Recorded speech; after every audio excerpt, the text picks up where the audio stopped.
Is your protective style causing more harm than good? I've seen this more times than I care to count. If you've ever taken down a protective style and seen more breakage than growth, this video is for you. Today, I'm diving into something that doesn't get talked about often enough: how to properly prep your hair for braids, wigs, and so on, so you're not sacrificing your real hair health in the process.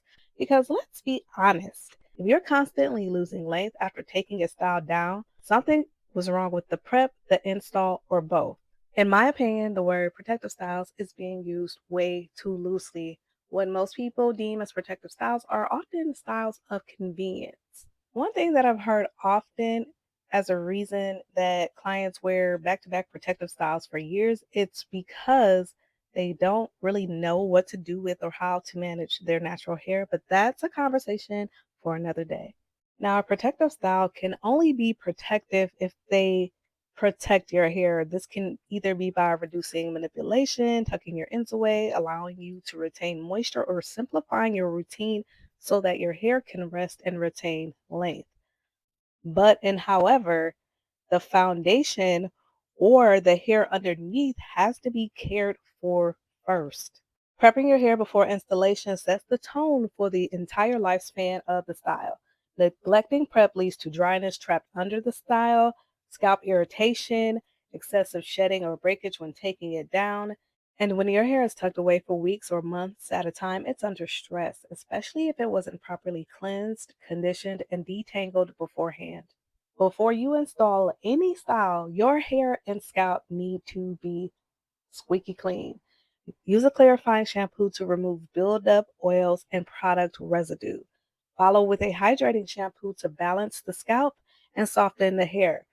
Why does this matter? It helps to prevent flaking and odor, promotes a healthy scalp environment while the hair is tucked away, and buildup clogs follicles and creates the perfect environment for itching, odor, and even scalp inflammation while you're wearing the protective style. Don't use co-wash or just a gentle shampoo. You need a clean slate. Preparing for protective style is not the time to skip deep conditioning. Choose a moisturizing deep conditioner or a protein moisture balance mask, depending on what your hair needs. Now, if your hair is weak or shedding, use a light protein mask or conditioner. If it's dry or brittle, go for deep moisture. When using these products, read the back of the product label. It will tell you how long to use it, whether you need heat or not. Follow those directions to get the best results and make sure you're not setting yourself up for a moisture or protein overload. Make sure you rinse the conditioner out thoroughly. No residue should be left behind. Also, during this time, you want to avoid heavy oils or silicones right before installs. They can lead to buildup and poor moisture absorption while the hair is tucked away. Treating your hair before a protective style is super important because your hair will be manipulated, braided, or pulled. By strengthening your hair and making sure it's hydrated, it will help your hair be more resilient while wearing that style.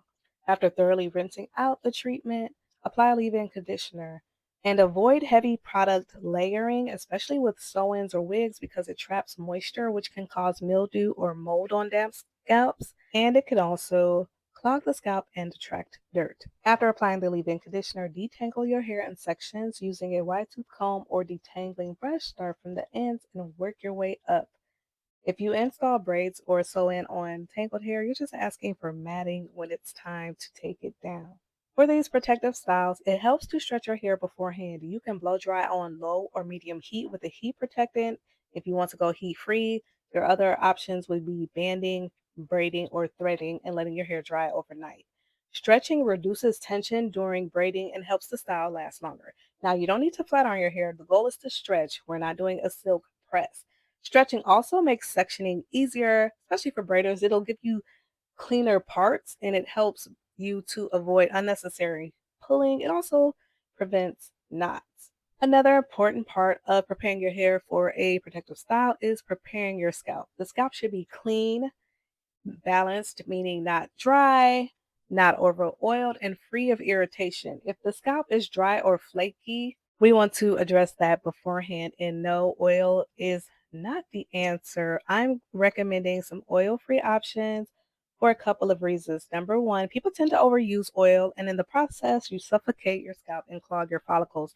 And number two, If you have seborrheic dermatitis, better known as dandruff, most commonly used oils feed the yeast that is present on your scalp and lead to even more flaking and inflammation. So here we go with some oil-free options. Pure aloe vera juice or gel without any alcohols or fragrances. You can use this as a scalp mist, or if it's gel, apply with your fingertips. This helps to soothe inflammation and adds hydration without feeding yeast. Also, another good one that I like to use is witch hazel. You can use this on a cotton pad or with a spray bottle. It gently cleanses your scalp and reduces inflammation. This is a good way to go in and kind of cleanse the scalp in between shampoos. Avoid applying heavy greases or butters on your scalp that can clog follicles while the hair is in a long term style. The goal is to have a calm, hydrated, balanced scalp that can withstand 4 to 8 weeks of limited access. Now let's talk about trimming because protective styles are not an excuse to hide split ends. Don't tuck away split ends, they'll keep splitting while you're wearing the style. If you notice damaged, frayed, or see through ends, excessive tangling, or knots, trim them before the protective style. Holding on to split ends only makes detangling harder and breakage worse once you take that style down. There's no need for a big chop. Just dusting the ends can make a major difference in retention after the style. Remember, you can't protect what's already damaged. You also want to protect your natural hair from the braid hair or synthetic fibers that are used during the install. These fibers not only can roughen the hair's cuticle, they can also rob the hair of any moisture that we just put into it.